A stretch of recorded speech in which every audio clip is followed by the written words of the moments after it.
మన ప్రభువును రక్షకుడైన యేసుక్రీస్తు నామంలో కూడి వచ్చినటువంటి స్థానిక సంఘ సభ్యులైన మీ అందరికీ, అలాగే దైవజనులకు హృదయపూర్వకమైన వందనాలు తెలియజేస్తున్నాను. దేవుని వాక్యాన్ని మనము ధ్యానిద్దాం. సామెతల గ్రంథము 6వ అధ్యాయము. సామెతల గ్రంథము 6వ అధ్యాయము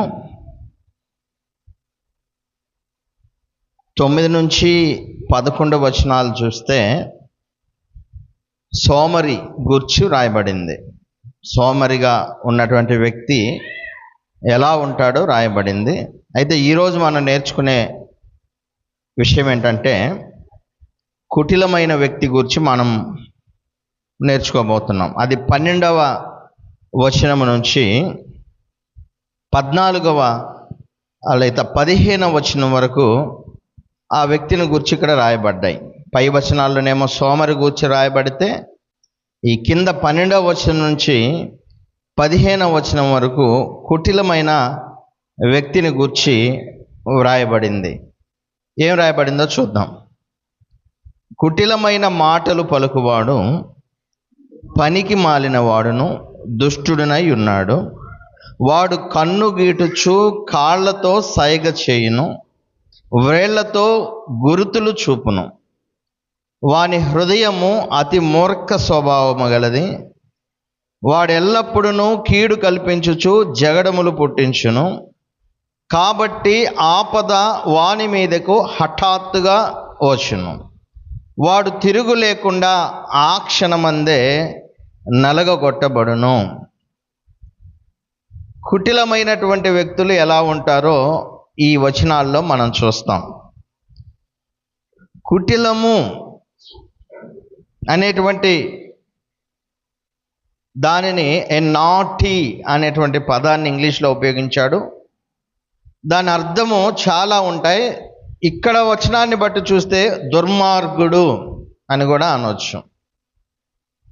కుటిలమైనటువంటి వారు, కుటిలం అంటే ఒకటి మనసులో దాచుకొని బయటికి మరొకలాగా కనిపిస్తూ ఉండేటువంటి వాళ్ళు. ఇతనికి 2 లక్షణాలు ఉన్నాయి. వీడు ఎటువంటి వాడంటే, ఒకటి పనికి మాలిన వాడు, రెండవది వీడు దుష్టుడు. కుటిలంగా ఉండేటువంటి వారికి ఉండేటువంటి లక్షణాలు ఏంటంటే, ఒకటి పనికి మాలినతనము, రెండవది దుష్టత్వము.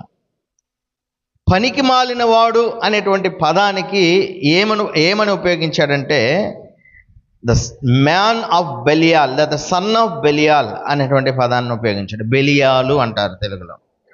బెలియాలు అంటే అర్థం ఏంటి అంటే,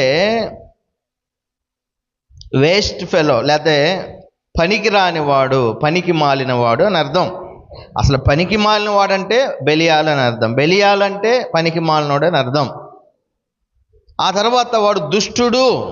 దుష్టుడు అంటే ఏ సర్వెంట్ ఆఫ్ డెవిల్, లేకపోతే సన్ ఆఫ్ డెవిల్ అనొచ్చు. దుష్టుడికి మరొక పేరు సాతాను. వీడు సాతాను స్వభావం కలిగినటువంటి వాడు. సో కుటిలుడు అయినటువంటి వ్యక్తికి ఉన్నటువంటి లక్షణాలు ఏంటంటే, వాడు పనికి మాలిన వాడు, అలాగే దుష్టుడై ఉన్నాడు, సాతాను సంబంధి. వీడు చేసేటువంటి పనులేంటో కింద చెప్తున్నాడు. వాడు కన్ను గీటుచు కాళ్లతో సైగ చేయును, వ్రేళ్లతో గురుతులు చూపును. వాని హృదయము అతి మూర్ఖ స్వభావము గలది. వాడెల్లప్పుడూ కీడు కల్పించుచు జగడములు పుట్టించును.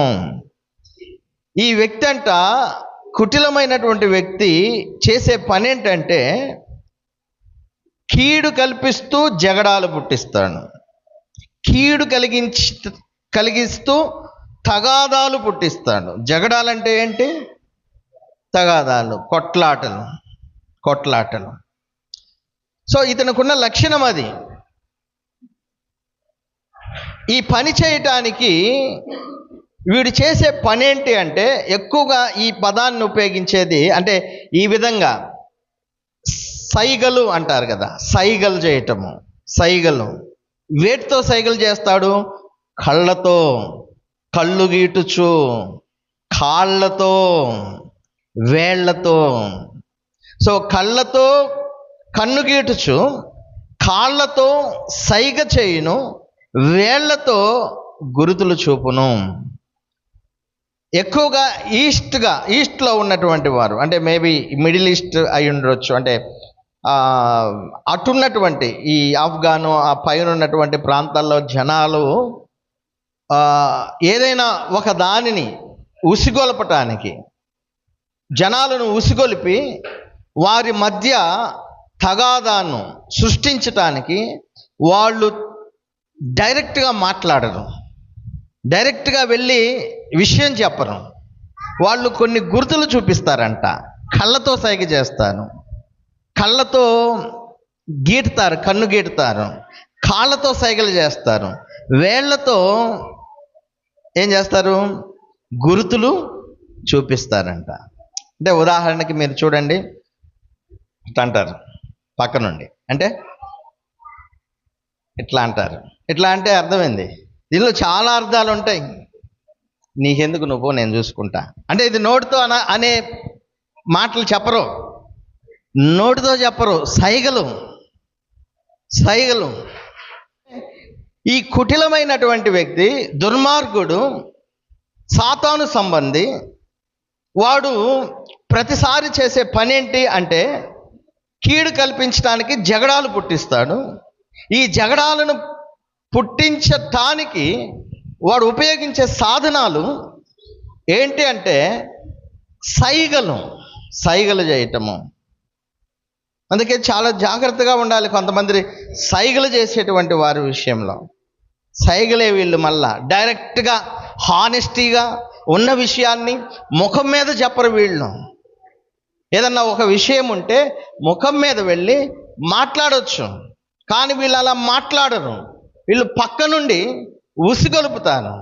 అది కళ్ళ ద్వారా, కాళ్ళ ద్వారా, చేతుల ద్వారా సైగలు చేసి వాళ్ళు అక్కడ ఒక పెద్ద యుద్ధాన్ని సృష్టిస్తారు, కీడును కల్పిస్తారు, తగాదాను రేపుతారు. వీళ్ళు మంచి స్వభావం కలిగిన వాడు ఒక్కసారి కాకపోతే ఒక్కసారన్నా అరే నేను చేసేది మంచిది కాదు అని సరిదిద్దుకుంటాడు. అయితే వీడు సరిదిద్దుకోడు, ఎందుకంటే వీడు మూర్ఖుడు కాదు. ఎవరు, ఏం రాసింది అక్కడ? వీడు మూర్ఖుడు కాదు. ఎవరంటరా, మీరే చెప్పండి. ఆ వచనం 14వ వచనం చదివి చెప్పండి. వీడు మూర్ఖుడు కాదు, అక్కడే ఉందిగా అతి మూర్ఖుడు అని. మూర్ఖుడు వేరు, అతి మూర్ఖుడు వేరు. మూర్ఖుడు అంటే మామూలుగా అసలు ఎవడి మాట వినడు, మూర్ఖత్వం అంటారు, మూర్ఖంగా పోతూ ఉంటారు. వీళ్ళు సహజంగా ఎవడి మాట వినరు. ఈ మూర్ఖులను గురించి బైబిల్లో ఒక మాట ఉంది.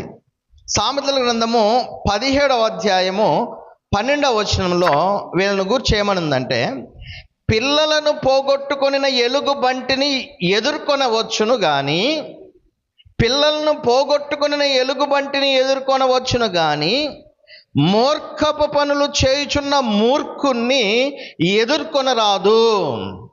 అసలు ఎలుగుబంటిని ఎదుర్కోవటమే ఒక సమస్య. ఎదుర్కొంటారు ఎవరన్నా ఎలుగుబంటిని?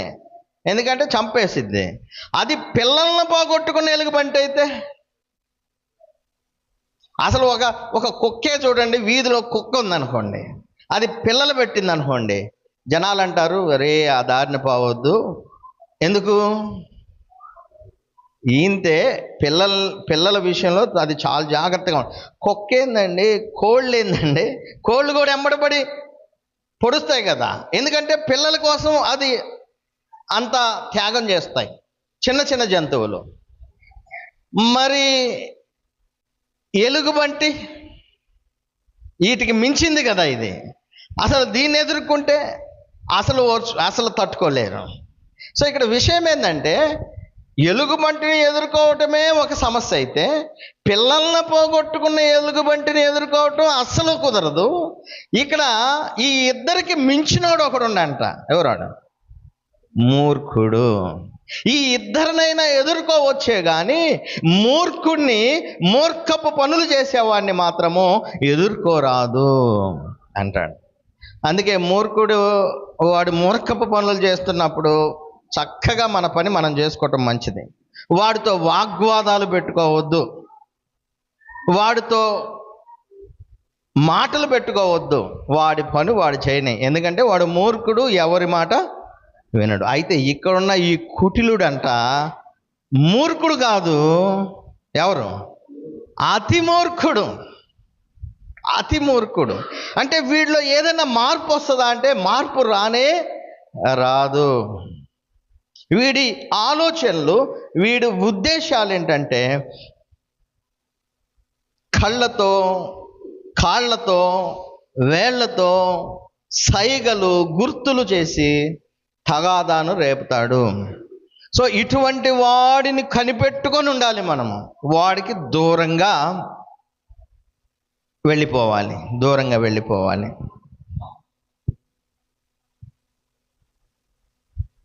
ఇటువంటి వాడిని గురించి ఏమని మాట్లాడుతుందంటే, ఇట్లా చేసేటువంటి వాడిని గురించి 15వ వచనంలో, కాబట్టి అంటే మనుషులు ఎవరు ఏం చేయలేరు, వీడిని గుణపరచలేరు, వీడిని గుణపరచలేరు.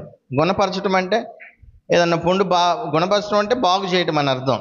ఏదన్నా పుండు పడితే మందేసి గుణపరచవచ్చు, చిన్న చిన్నవి గుణపరచవచ్చు. కానీ మూర్ఖుడిని, అతి మూర్ఖుడిని మాత్రం గుణపరచలేరు. ఇది మూర్ఖుడు కూడా కాదాయా, అతి మూర్ఖుడు.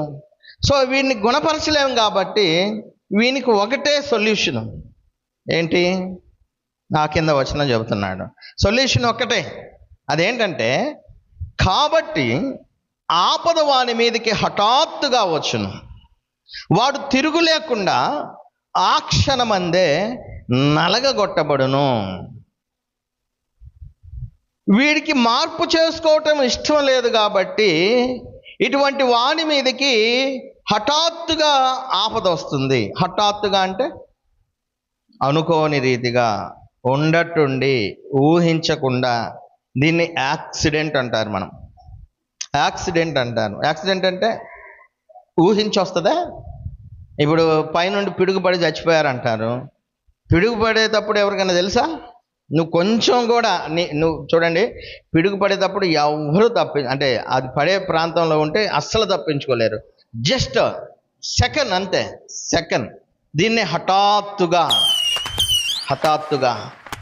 సో ఈ అతి మూర్ఖపు స్వభావము కలిగి తగాదలు పెట్టి, ఈ గుర్తుల ద్వారా తగాదులు పెట్టేటువంటి ఈ ఎవడు? కుటిలుడు.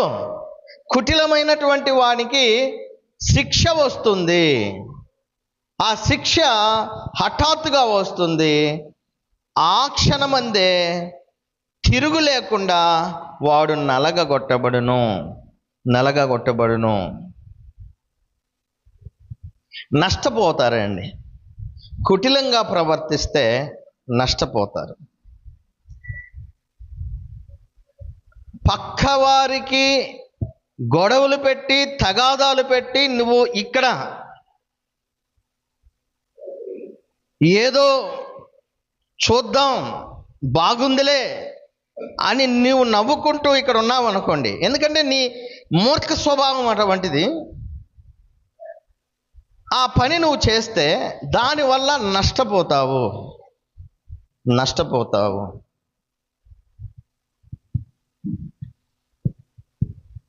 హఠాత్తుగా నాశనం అయిపోతావు. సామెతల గ్రంథం 17వ అధ్యాయము 20వ వచనము. సామెతల గ్రంథం 17వ అధ్యాయం 20వ వచనము. కుటిలవర్తనుడు మేలు పొందడు. కుటిలవర్తనుడు మేలు పొందడు, మూర్ఖముగా మాట్లాడువాడు కీడులో పడును.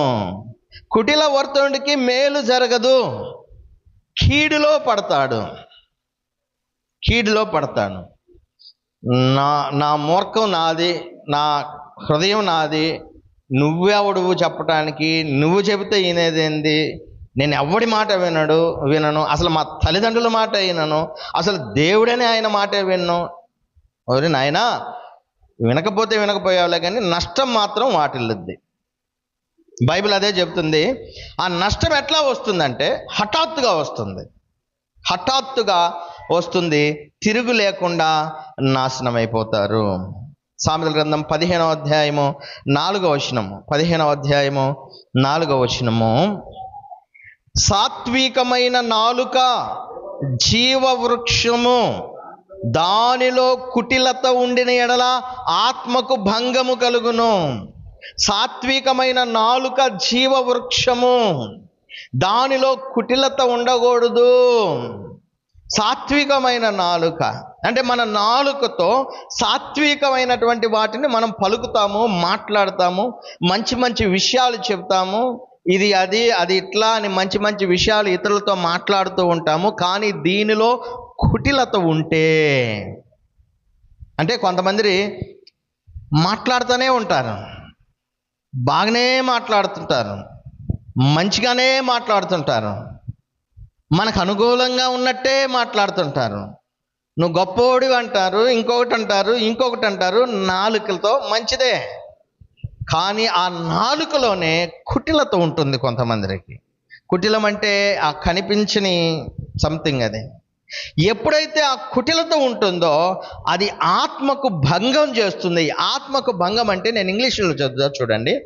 Gentle words are a tree of life, a deceitful tongue crushes the spirit. ఆత్మను క్రష్ చేస్తుంది, నాశనము చేస్తుంది ఆత్మను. కాబట్టి కుటిలత ఉండకూడదు, కుటిలంగా ఉండకూడదు. ఆ తర్వాత వచనాల్లో యెహోవాకు అసహ్యమైనవి 6 గలవు, 7 ఆయనకు హేయములు. 16వ వచనంలో ఏముందంటే దేవునికి అసహ్యములైనవి 6 ఉన్నాయంట, 7 ఆయనకు హేయములు. ఇక్కడ ఒకే విషయాన్ని గురించి మాట్లాడుతూ యెహోవాకు హేయమైనవి. హేయము అంటే అసహ్యమైనవి. యెహోవాకు అసహ్యమైనవి ఎన్ని? మళ్ళీ పక్కనేమంటున్నాడు? 6 7 మరి 6 ఎందుకు అంటున్నాడు? ఆ కింద వచనాల్లో ఎన్ని ఉన్నాయి చదివితే, వరుసగా మీరు చదివితే ఎన్ని ఉంటాయి? 7 ఉంటాయి. మీరు చదవండి, తర్వాత అయినా చూస్తే 7 ఉంటాయి. అంతేనా? ఒకసారి చూడండి, అంతేనా? 7 ఉన్నాయా? ఏమేంటి అంటాయి చూద్దాం ఒకసారి, నేనే చదువుతా. అహంకార దృష్టి, కలలాడు నాలుక, నిరపరాధులను చంపు చేతులు, దుర్యోచనలు యోచించు హృదయము, కీడు చేటుకు త్వరపడి పరుగులెత్తు పాదములు, లేని వాటిని పలుకు అబద్ధ సాక్షి. అన్నదమ్ముల్లో ఎన్ని? 7 జగడములు. కానీ మరి 6 అన్నాడు ఎందుకని? ఇక్కడ విషయం ఆలోచించండి. ఇది నేను అర్థమవుతాడు చెప్తాను, ఎందుకంటే తర్వాత మీరు బైబిల్ చదివేటప్పుడు కూడా మీకు ఈ కన్ఫ్యూజన్ లేకుండా ఉండటానికి. 6 7 అంటున్నాడు. ఇక్కడ 6 కాదు కదా, 7 ఉన్నాయి కదా. ఎందుకు ఈ మాట ఉపయోగించాడంటే, సహజంగా ఈ బైబిల్ భాషలో ఏదైనా ఒక నెంబర్ చెప్పేటప్పుడు కొన్నిసార్లు ముందు వెనక నెంబర్లు చెప్తూ ఉంటారు. మనం అంటాం కదా 1 2. మనకి కొన్ని ఉదాహరణలు ఉన్నాయి కదా. అంటే రేపో మంప కదా, అంటే మనం అంటాం కదా 1 2 లేదా 2 3 రోజుల్లో. అంటే ఉదాహరణకి నేను కొన్ని ఇంకా బైబిల్లో మీకు ఉదాహరణలు చెప్తాను చూడండి. సామెతల గ్రంథము 30వ అధ్యాయము 15వ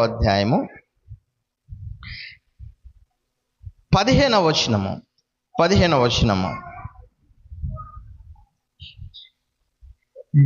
జలగకు ఇమ్ము అను కూతుర్లు 2 కలరు. ఆ తర్వాత చెబుతున్నాడు, తృప్తి పడనివి 3 కలవు, చాలును అని పలకనివి 4 కలవు అంటాడు. అంటే 3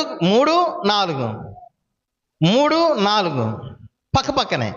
ఆ తర్వాత సామెతల గ్రంథం 30వ అధ్యాయము 18వ వచనం చూడండి. 18వ వచనము, నా బుద్ధికి మించినవి 3 కలవు, నేను గ్రహింపలేనివి 2 ఒకటే. నా బుద్ధికి మించినవి, నేను గ్రహింపలేనివి. బుద్ధికి మించినవి 3 అంటున్నాడు, గ్రహింపలేనివి 4 అంటున్నాడు. అయితే ఏవంట ఇప్పుడు అవన్నీ కింద మీరు చూస్తే ఎన్ని ఉన్నాయి అక్కడ? అంతరిక్షంలో పక్షిరాజు జాడ, బండ మీద సర్పపు జాడ, నడి సముద్రములో ఓడ జాడ, కన్యకతో పురుషుని జాడ. ఎన్ని ఉన్నాయి? 4 ఉన్నాయి. కానీ ఇక్కడ ఏమంటున్నాడు? 3, 4. 3, 4. కాబట్టి గుర్తుపెట్టుకోండి. అంటే ఒక విషయాన్ని చెప్పటానికి, ఒక సంఖ్యను చెప్పటానికి అటు ఇటుగా రెండుటిని ఉపయోగిస్తాడు. 3 కానీ 4 కానీ, 3, 4 అని. ఆ తర్వాత మీరు చూడండి, యోబు గ్రంథము 5వ అధ్యాయము 19వ వచనం చూడండి. యోబు గ్రంథం 5వ అధ్యాయము 19వ వచనము. 6 బాధలలో నుండి ఆయన నిన్ను విడిపించును, 7 బాధలు కలిగినా నీకు ఏ కీడు. ఇక్కడ ఎన్ని చెబుతున్నాడు? 6 అయినా 7 అయినా ఏదైనా ఒకటే. సో ఈ విషయాలను మీరు గమనించాలి. ఆమోసు గ్రంథము 1వ అధ్యాయము 3వ వచనాన్ని కూడా, ఆమోసు గ్రంథం 1వ అధ్యాయం 3వ వచనంలో యెహోవా సెలవిచ్చినదేమనగా, దమస్కు 3 సార్లు 4 సార్లు చేసిన దోషమును బట్టి. సో ఇక్కడ మీకు అర్థమైంది కదా, దమస్కు చేసిన 3 సార్లు 4 సార్లు చేసిన దోషమును బట్టి నేను తప్పకుండా దానిని శిక్షిస్తాను. సో ఇక్కడ యెహోవాకు అసహ్యమైనవి 6 కలవు, 7 కలవు. అంటే ఒక సంఖ్య చెప్పేటప్పుడు బైబిల్ పరిభాష ఆ రెండింటిని పలకటం సహజం. 6 లేకపోతే 7, 6, 7, 6, 7 లేకపోతే 3, 4, 3, 1, 2 అట్లా. ఈ విషయాన్ని మీరు దృష్టిలో ఉంచుకోండి చాలు. ఏంటంట దేవునికి అసహ్యమైనవి? అసహ్యమైనవి అంటే మనందరికీ తెలుసు. అసహ్యం అంటే ఏంది? చాలాసార్లు మనం ఉపయోగించే, నేను చాలాసార్లు ఎగ్జాంపుల్ ఏం చెప్తానంటే, అసహ్యమైంది కుక్క వాంతి చేసుకొని మళ్ళీ నోటికి తీసుకుంది అనుకో, అది అసహ్యం. చూడటానికి అది అసహ్యం. దేవుడికి కూడా అసహ్యం అంట. ఏంటి అంటే, ఒక 7 ఉన్నాయి. అవి ఏంటో చూద్దాం. అహంకార దృష్టి. అహంకార దృష్టి. అహంకార దృష్టి అంటే హాటీ ఐస్ అనే పదాన్ని ఉపయోగించాడు. Hottie ice. హాటీ ఐస్ అంటే అర్థం ఏంటంటే, ఇట్ట అంటే ఇటు చూడటం. ఇట్ట ఎప్పుడు చూస్తాను, దాని అర్థమైంది. ఇట్ట చూస్తున్నాం అంటే అర్థమైంది అహంకారము. అహంకారము. ఎప్పుడు మనం ఒక వ్యక్తిని ఇట్ట చూస్తాము అంటే, నువ్వు నాకంటే చిన్నోడివి, నాకంటే తక్కువడివి. అమెరికాలో వాళ్ళ గర్వాన్ని ఎట్ట చూపిస్తారంటే, అనిట్టని కళ్ళు ఎట్ట గుండ్రంగా తిప్పుతారు. అంటే కళ్ళు గుండ్రంగా తిప్పుతారు. అంటే అసలు నువ్వెవడు, నువ్వెంత, నేనేంటి. దీన్ని ఏంటంటే గర్వం అంటారు. గర్వము, అహంకారం. ఈ అహంకారులు ఎదుటివారిని తక్కువ చేసి చూస్తారు. Maybe you have lot of things. నీకు చాలా ఉండొచ్చు, నీకు జ్ఞానం ఉండొచ్చు, గొప్పగా మాట్లాడవచ్చు, మంచి డ్రెస్ అపియరెన్స్ ఉండొచ్చు, మంచి ఉద్యోగం ఉండొచ్చు, బాగా డబ్బు సంపాదించవచ్చు, అందరికంటే జ్ఞానంగా మాట్లాడవచ్చు. అంత మాత్రాన నీకంటే తక్కువగా ఉండేటువంటి వారిని చిన్న చూపు చూస్తావా? కింద చూస్తావు వాళ్ళని. దీన్నే అహంకార దృష్టి. అహంకార దృష్టి. దేవుడు దీనిని అసహించుకుంటున్నాడు. బైబిల్ చెప్తుంది, నాశనానికి ముందు గర్వం నడుస్తుంది. ఇది ఎన్నిసార్లు చెప్పు. నాశనానికి ముందు గర్వము నడుచును, పడిపోవటానికి ముందు అహంకారమైన మనసు నడుస్తుంది. నువ్వు పడిపోతున్నావంటే, నాశనం అవుతున్నావంటే కారణము నీ గర్వము, అహంకారమైన మనస్సు. ఇది ఎన్నిసార్లైనా చెప్పు. ఈ గర్విష్ఠులు, అహంకారులు తగ్గించుకోవాలనేటువంటి కనీస ఇంగిత జ్ఞానము, ఆలోచన కూడా ఉండదు కొంతమందికి. ఆ గర్వంతోనే పోతారు కొంతమంది. చాలా బాధాకరమైన విషయము. మనమైతే దేవుని సన్నిధిలో ఉన్నాము, ఆ వాక్యము ద్వారా హెచ్చరికలు పొందుతున్నాము. బుద్ధి తెచ్చుకొని ఆ లోపం ఉంటే ఒకవేళ సరి చేసుకోవటానికి దేవుని పిల్లలుగా దేవుడు మనకు ఒక మంచి అవకాశాన్ని ఇస్తున్నాడు. ఇలా వాక్యాన్ని విని సరి చేసుకోవటానికి. సో దేవుడు అసహించుకునేది ఏంటంటే అహంకార దృష్టి, కళ్ళలాడు నాలుక. లేవికాండం 19:16 నీ ప్రజలలో కొండెములాడుచు ఇంటింటికి తిరగకూడదు. చిన్న వచనమే, ఇది అస్సలు పట్టించుకోడు కొంతమంది. వాళ్ళ గురించి అది కళ్ళ మాటలు. దేవుడు దాన్ని అసహించుకుంటున్నాడు. చిన్నదే కానీ దేవుడు అసహించుకుంటున్నాడని గుర్తుపెట్టుకోండి. నోరు కళ్ళ మాటలు మాట్లాడడానికి తెరిచేటప్పుడు అర్థం చేసుకోండి, దేవుడు దీన్ని అసహించుకున్నాడు.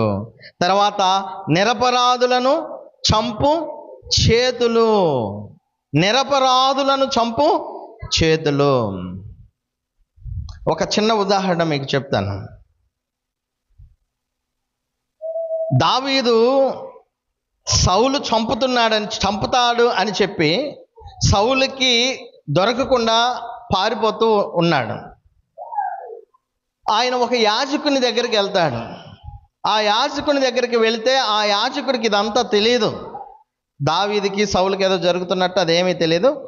దావీదును తను ఇంట్లో చేర్చుకొని ప్రత్యేకంగా ఆ సమయంలో మందిరంలో ఉన్నటువంటి సముఖపు రొట్టెలు భోజనానికి ఇచ్చి దావీదు ఆకలి తీర్చి ఒక మంచి ఖడ్గము దావీదుకి ఇచ్చి ఆయన ఆదరించి పంపిస్తాడు. సౌలుకి దావీదుకి మధ్య ఏం జరిగిందో ఆయనకు తెలియదు. ఆయనకు మాత్రమే కాదు, మిగతా అక్కడ ఉన్నటువంటి యాజకులు ఎవరికీ తెలియదు. కానీ సౌలు వచ్చాడు, ఎత్తుక్కుంటూ వచ్చాను. వచ్చి దావీదు ఎక్కడ బస చేశాడు అని తెలిస్తే, ఇదిగో ఈ యాజకుని ఇంట బస చేశాడు, కమాన్ బయటకు రా అన్నాడు. ఆయన ఇంకొంతమంది యాజకులందరినీ బయటకు తీసుకొచ్చాడు రాజు. వీళ్ళది ఏమైనా తప్పుందండి వీళ్ళకి? వీళ్ళు నిరపరాధులు. సైనికులతో అన్నాడు, మీ దగ్గర కత్తులు తీసుకొని ఒక్కొక్కటిని చంపేసేయండి అన్నాడు. వాళ్ళు భయం పుట్టింది వాళ్ళకి. దేవుని సేవకులను చంపటం మా వల్ల కాదని వాళ్ళు సైలెంట్గా ఉంటే, పక్కనే ఇంకొకడు ఉన్నాడు, ఒకడు దాయోగ్ అనేటువంటి వాడు అందరినీ చంపేస్తాడు. ఎవరు వీళ్ళు? దైవ సేవకులు, నిరపరాధులు, ఏ తప్పు చేయని వాళ్ళు. ఈరోజు నిరపరాధులను చంపేటువంటి వాళ్ళు ఎంతమంది ఉన్నారు? ఏ పాపం ఎరగరు కొంతమంది. అసలు వారికి సంబంధమే ఉండని విషయాల్లో చంపబడుతున్నటువంటి వాళ్ళు చాలామంది ఉన్నారు. యెహెజ్కేలు గ్రంథం 13వ అధ్యాయము చూడండి. చంపటం అంటే కత్తితో చంపటం మాత్రమే కాదు, నోటి ద్వారా కూడా చంపేవాళ్ళు ఉంటారు. యెహెజ్కేలు గ్రంథం 13వ అధ్యాయం 19వ వచనం చూడండి. 19వ వచనము, అబద్ధపు మాటలు అంగీకరించు నా జనులతో అబద్ధపు మాటలు చెప్పుచు చేరడు యవలకును రొట్టె ముక్కలకు ఆశపడి మరణమునకు పాత్రులు కాని. దేనికి పాత్రులు కాని? మరణమునకు పాత్రులు కాని. అంటే ఇన్నోసెంట్ వీళ్ళు మరణానికి పాత్రులు కాదు. మరణమునకు పాత్రులు కాని వారిని చంపుచు బ్రతుకుటకు అపాత్రులైన వారిని, అంటే వీళ్ళు బతకటానికి యోగ్యులు కాదు, వీళ్ళని ఏం చేస్తారంటే బతికిస్తారు. అంటే చావలసిన వాడినేమో బతికిస్తారు, బతకాల్సిన వాడిని చంపుతారు. చూడండి, చావలసిన వాడిని బతికిస్తారు, బతకాల్సినటువంటి వాడిని చంపుతారు. నిరపరాధులను చంపు చేతులను యెహోవా అసహించుకుంటున్నాడు. ఆ తర్వాత దుర్యోచనలను యోచించు హృదయము. ఈరోజు ఆలోచన చేయడానికి, మంచి ఆలోచించడానికి ఎన్నో ఉన్నాయి, లేవా? ఎన్నున్నాయి? మన మనస్సుల్లో, మన హృదయాల్లో మంచి నింపుకోవటానికి ఎన్నో ఉన్నాయి. మంచి యోచనలు, మంచి ఆలోచనలు. వాక్యం చదువు, వాక్యం విను, పరిశుద్ధులతో సహవాసం చేయి, మంచి వాళ్ళతో సంభాషణ చేయి, మంచి గ్రూప్తో ఉండు. చెడ్డ ఆలోచనలు ఏమన్నా వస్తాయా? ఇప్పుడు చర్చిలో ఉన్నాం, దేవుని మందిరంలో. ఇక్కడ మీకు ఎవరికైనా చెడ్డ ఆలోచనలు వస్తాయా? వచ్చినాయంటే చేసేదేమిలే. కొంతమందికి అసలు ఏమి లేవు, మంచి రావు చెడ్డే రాదు. ఎవరికి? నిద్రపోయే వాళ్ళకి. వీళ్ళకి మంచి లేవు చెడ్డ వీళ్ళు భలే బాగుంటుంది వీళ్ళ పని. సో నిద్రపోయే వాళ్ళు మాత్రం లేవండి దయచేసి. సో ఇప్పుడు మంచి స్థలాల్లో ఉన్నటువంటి వారికి ఆలోచనలు మంచి వాటితో నింపుకోవడానికి చాలా ఉంటాయి. కానీ కానీ ఇక్కడ ఏమంటున్నాడంటే కొందరి హృదయాలు ఎలాంటివి? దుర్యోచనలు. హృదయాలు దుర్యోచనలు. అందుకే ఎప్పటికప్పుడు మీ మనసుల్లో, మీ హృదయాల్లో ఏమి ఆలోచిస్తున్నావో ఎప్పటికప్పుడు పరీక్షించుకోవాలి. మంచి ఆలోచనలతో ఉన్నామా? దుర్యోచనలు చేస్తున్నామా? చెడ్డ ఆలోచనలు చేస్తున్నామా? లోకంలో మంచి ఆలోచనలు చేయడానికి అవకాశాలు ఉన్నాయి, చెడ్డవి చేయడానికి అవకాశాలు ఉన్నాయి. మంచివి మన చుట్టూ ఉన్నాయి, చెడ్డవి మన చుట్టూ ఉన్నాయి. ఏటితో నింపబడుతున్నావు నువ్వు? ఒకవేళ చెడ్డ వాటితో నీ హృదయం నింపబడుతుంటే దేవుడు నీ హృదయాన్ని చూస్తే అసహించుకుంటాడు. ఎవడరా వీడు? మనం అంటాం కదా, అసహ్యం అంటే ఎవడు అసలు ఇట్లా ఉన్నాడని. ఎందుకంటే మన హృదయాలు చెడుతో నింపబడ్డాయంటే మన ఆలోచనలు, మనం చేసే పనులు కూడా చెడ్డవిగానే ఉంటాయి. కాబట్టి ఇంత మంచి ఉన్నప్పుడు మన చుట్టూ ఆ మంచిని నింపుకోవాల్సింది పోయి చెత్తంతా, మంచి ఏమో బయటకు పోద్ది, చెత్తనంతా నింపుకుంటారు మనసుల్లో. నింపుకొని చెత్త పనులు చేస్తారు. దేవుడు దాన్ని అసహించుకుంటున్నాడు. మంచి దాన్ని నింపుకోండి దయచేసి. మంచి ఆలోచనలు నింపుకోండి మీ మనసుల్లో, మీ హృదయాలలో. ఆ తర్వాత కీడు చేయుటకు పరుగులెత్తే పాదములు. కీడు చేయటానికి పరిగెత్తే పాదాలు. అంటే కొంతమంది లెగిస్తే పరిగెడతా ఉంటారు. దేనికంటే? కీడు చేయటానికి ఉరుకుతూ ఉంటారు. ఎందుకంటే కీడు చేయటానికి, తగాదలకు, కొట్లాటలకు, ఇంకా దేనికైనా. మన పాదాలు దేనికి పరిగెత్తాలంటే సువార్త చేయటానికి. ఎఫెసీయులకు రాసిన పత్రిక 6వ అధ్యాయంలో ఏమనుంది? సువార్త పాదములకు సమాధాన సువార్త వలనైన సిద్ధ మనస్సు అను జోడును తొడుక్కోండి. సిద్ధ మనస్సు. దేనికి సిద్ధ మనస్సు? ఎందుకు పరిగెత్తాలా? సువార్తను ప్రకటించడానికి. మన కాళ్ళు పరిగెత్తుతున్నాయంటే కొట్లాటకు, తగాదలకు, కీడు చేయటానికి కాదు, సువార్త చేయటానికి, మంచి చేయటానికి మన పాదాలు పరిగెత్తాలి, లేవాలి. అలా లేని వారిని దేవుడు అసహించుకుంటున్నాడు. ఆ తర్వాత అన్నదమ్ముల్లో జగడములు. తర్వాత లేని వాటిని పలుకు అబద్ధ సాక్షి. లేని వాటిని పలుకు అబద్ధ సాక్షులు. ఇది కూడా దేవుడు అసహించుకున్నాడు. చూడండి, లేని వాటిని పలికే అబద్ధ సాక్ష్యాల వల్ల చాలా జీవితాలు నాశనం అవుతున్నాయి. ఈ మధ్య ఒక వార్త చూసాం మనం. ఒక తల్లి బోరున ఏడుస్తుంది, విపరీతంగా ఏడుస్తుంది. ఏంటి అంటే తీర్పు వచ్చింది, కోర్టులో నుంచి తీర్పు వచ్చింది. ఏ విషయంలో అంటే తన పిల్ల యవనస్తురాలు విషయంలో సమస్య జరిగింది. కొంతమంది ఆకతాయిలు, కుర్రోళ్ళు అమ్మాయిని పాడు చేశారు. దాని విషయంలో తెలిసింది. దానికి కోర్టులో వ్యాజ్యం వేశారు. కోర్టు నడుస్తూ ఉంది. వీళ్ళు ఎదురు చూస్తుంది ఏంటంటే సరైన న్యాయం దొరికి వాళ్ళకి శిక్ష పడితే మా అమ్మాయి మనసు శాంతిస్తుంది, లేకపోతే ఆత్మ శాంతిస్తుంది, వాళ్ళ బాధ. కానీ తీర్పు వచ్చింది ఒకరోజు. తీర్పులో ఏముందంటే కేసు కొట్టివేయబడింది. అంటే ఇక్కడ అర్థమైంది, వీళ్ళకి ఏం జరిగింది? అన్యాయం జరిగింది. ఈ అన్యాయం జరగడానికి కారణాలు సాక్ష్యాలు లేవు, ఉండకపోవచ్చు, అబద్ధ సాక్ష్యాలు ఉండొచ్చు. ఈరోజు అబద్ధ సాక్ష్యాలతో ఎంతమంది ఉసురు తీసుకునే వాళ్ళు ఉన్నారు ఈరోజు. అబద్ధ సాక్ష్యాలు. దేవుడు దాన్ని అసహించుకుంటున్నాడు. అబద్ధ సాక్ష్యం చెప్పకూడదండి. నీకు తెలియకపోతే మెదలకుండా కూర్చో. కొంతమంది డబ్బుల కోసం చూడండి, కోర్టులో ఇదే జరుగుతుందండి. డబ్బులు ఇస్తాం, పొలం రాస్తాం, అబద్ధ సాక్ష్యం చెప్పు. దేవుడు దీన్ని అసహించుకుంటున్నాడు. అన్నదమ్ముల మధ్య జగడాలను పుట్టించడం కూడా దేవుడు అసహించుకున్నాడు. అంటే స్ప్లిట్ చేయటం. ఐక్యతను జడగొట్టడం, ఐక్యంగా ఉన్న వారిని వేరు చేయటము, అది సైతాను పని అండి. అందరూ మంచిగా ఉండి సంతోషంగా ఉండి అన్ని కార్యక్రమాలు కలిసి, అన్నదమ్ములు ఎవరు? అన్నదమ్ములు ఒక రక్త సంబంధులు కదా వీళ్ళు. మరి వీళ్ళు కలిసి ఉండాలి కదా, కలిసిన కుటుంబాలు ఉండాలి కదా. కానీ కొంతమందికి అవి ఇష్టం ఉండదు.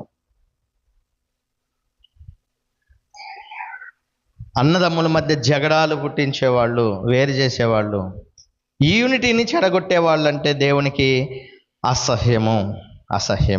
పైన ఏవైతే నేను చెప్పానో ఇవన్నీ కూడా ఏవేంటి?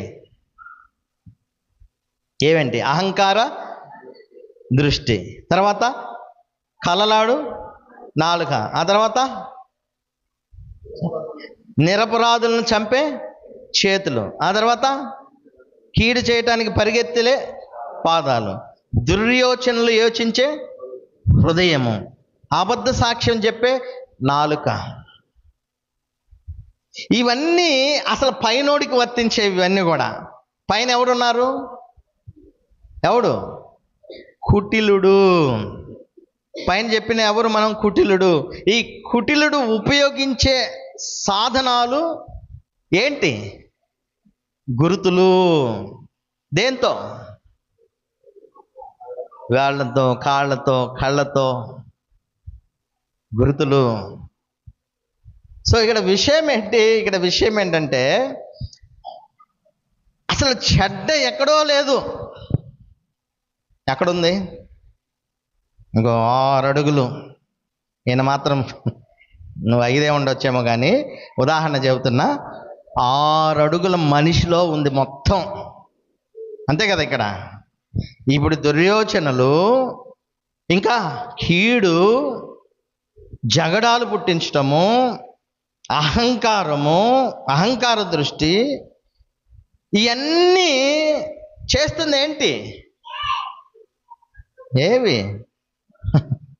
ఇవన్నీ అవయవాలు. ఇదిగో ఈ చిన్న మనం చూస్తే 6 అడుగులే ఉంటాం, కొంతమంది 3 అడుగులే ఉంటాం. ఉదాహరణ చెబుతున్నాలే, 4-5 అడుగులు ఉండి 6 అడుగుల భర్తని ఇట్లా పట్టుకుంటారు. ఇట్లా పట్టుకునేది ఏంది? చెయ్యే. ఇక్కడ పట్టుకుంటారు. అంటే ఇప్పుడు ఇక్కడ మీరు గమనించండి, ఇక్కడ మీరు ఆలోచన చేయండి, ఎంత మనిషి ఎన్ని తప్పులు చేస్తున్నాడు, ఎంత చిన్న అవయవాలు, ఎన్ని తప్పులు మోస్తున్నాం మనం. యాకోబు రాసిన పత్రిక ఒకసారి మీరు చూడండి. యాకోబు పత్రిక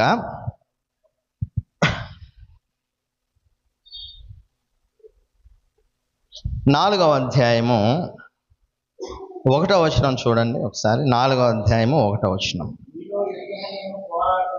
మీలో యుద్ధములను పోరాటములను దేని నుండి కలుగుచున్నవి?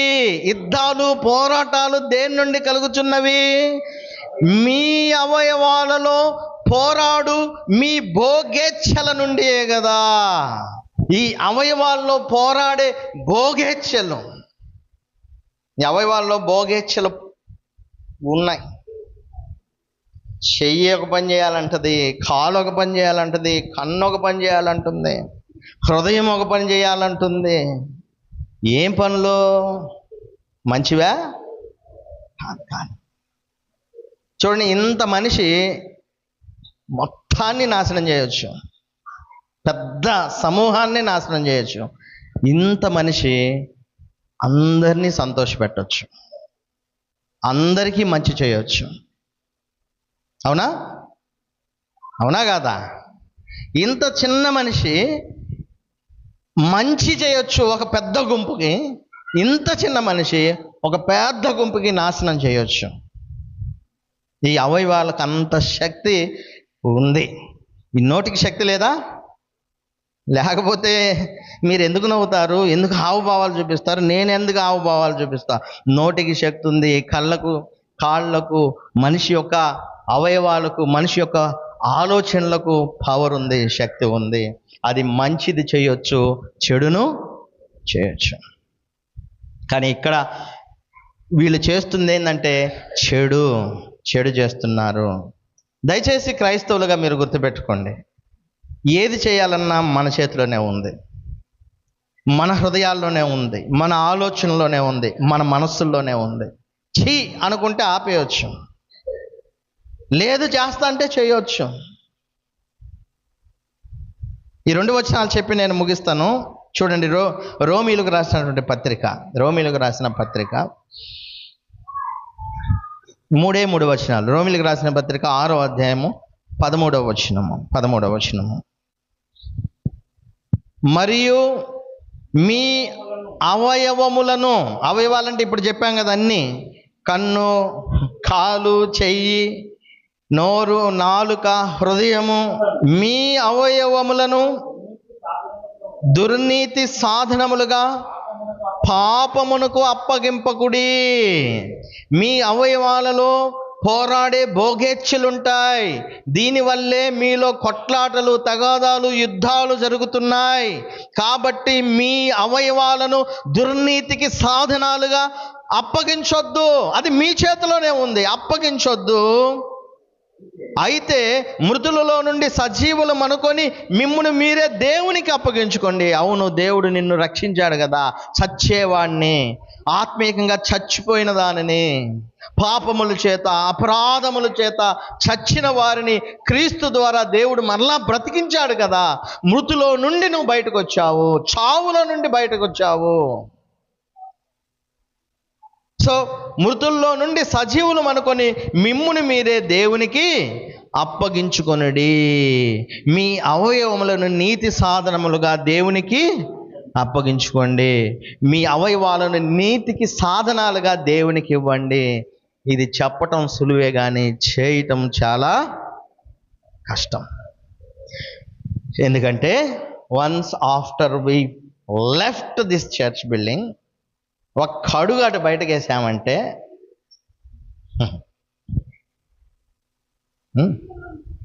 ఇక్కడ నుంచి అట్ట 2 అడుగులు పోయినాయి అనుకో, ఇక మళ్ళా మారిపోద్ది వ్యవహారం. ఈ ఆలోచనలు, ఈ ఉద్దేశాలు, ఈ తలంపులు, ఈ నీతి, ఈ బోధ పోకపోతే మంచిదే, అదృష్టవంతులం. కానీ చాలామంది పరిస్థితి ఏంటంటే అట్లా 2 అడుగులు వేసేసరికి ఇవన్నీ పోతాయి, ఏమి గుర్తుండవు. మళ్ళా పాత పద్ధతి, మళ్ళా ప్రాచీన స్వభావం, మళ్ళా ఈ అవయవాల్లో, ఈ చిన్న అవయవాలే, దీనిలో దుర్నీతి ఏల్తే చాలా నష్టాన్ని తీసుకొస్తారు, మళ్ళా వాటినే చేస్తారు. చివరిగా ఈ విషయాన్ని చూడండి, అసలు దీని నుంచి బయటకు రావడానికి, అందుకే పౌలుకు బాగా తెలుసండి, మంచి జ్ఞానం కలిగిన ఆయన. ఇట్లా మళ్ళా ఒకవేళ తప్పుడు మార్గాల్లోనికి వెళ్తారేమో అని చెప్పి ఆయన మళ్ళీ ఒక సజెషన్ ఇస్తున్నాడు వాళ్ళకి. 6వ అధ్యాయము 19వ వచనం చూడండి, ముగించేద్దాం. 6వ అధ్యాయము 19వ వచనం. మీ శరీర బలహీనతను బట్టి మనుష్య రీతిగా మాట్లాడుచున్నాను. మీరు బలహీనలే, మీ శరీరం బలహీనమైనవి. ఇక్కడ వింటారు, బయటకు వెళ్ళగానే మళ్ళా మారిపోతారు. కాబట్టి మీ బలహీనతలను బట్టే నేను మీకు ఒక విషయాన్ని చెప్తున్నాను. ఏంటి అంటే, అక్రమము చేయుటకై అపవిత్రతకును అక్రమమునకు మీ అవయవములను దాసులుగా ఎలాగో అప్పగించితిరో, అలాగే పరిశుద్ధత కలుగుటకై ఇప్పుడు మీ అవయవములను నీతికి దాసులుగా అప్పగించుడి. అంటే దీని అర్థం ఏంటంటే, మీ చేతిలోనే ఉంది. మారాలన్నా, మార్పు చెందాలన్నా, నీతిగా బ్రతకాలన్నా, పరిశుద్ధంగా ఉండాలన్నా, మీ అవయవాలను నీతి ఏలాలన్నా ఇది ఎవరి చేతిలో ఉందంటే మీ చేతిలోనే ఉంది. ఇప్పుడు తాగుడుకు, వ్యభిచారానికి, దొంగతనానికి, నరహత్యకు, బూతులాడటానికి ఎవరన్నా ప్రేరేపించారా, లేకపోతే నీ అంతటా నువ్వే తెగబడుతున్నావా? చాలా వరకు చెప్పండి, మనంతటా మనమే అప్పగించుకుంటున్నాము. మనంతటా మనమే. మరి చెడు చేయటానికి, అప్పగించుకోవడానికి పవర్ ఉన్నది నీవు, శక్తి ఉన్న నీవు. మీ బలహీనతలను బట్టి చెప్తున్నాను, పౌలు చెప్తున్నాడు, వీటికి అప్పగించడానికి ఆ శక్తి ఉన్న నీకు ఇప్పుడు మళ్ళా వీటికి అప్పగించడానికి కూడా ఆ పవర్ నీకే ఉంది. వేటికి? నీతికి, పరిశుద్ధతకు నీ అవయవాలను దాసులుగా చేయటము నీ చేతిలోనే ఉంది. ఈ లెక్కను నేను సంవత్సరం అంతా ఇదే చెప్పినా మీలో మారాలనే కోరిక లేకపోతే మీరు మారరు. అదే జరిగేది. మీకు లేకపోతే మార్పు అనేది మీ జీవితాల్లో రాదు. కాబట్టి ఈ విషయాలు మీరు ఈ రాత్రి కాల సమయంలో వీటన్నిటిని మీరు ఆలోచన చేసి మీ దేహాలను, మీ అవయవాలను దేవునికి అసహ్యమైన పనులు చేయడానికి కాకుండా నీతికి సాధనాలుగా, పరిశుద్ధతకు దాసులుగా ఈ అవయవాలను అప్పగించి దేవునికి మహిమకరంగా జీవిద్దాం. దేవుడు అట్టి స్థితి మనందరికీ దయచేయునుగాక. వచ్చే వారం మరొక విషయాన్ని నేర్చుకుందాం. మీ అందరికీ హృదయపూర్వక వందనాలు.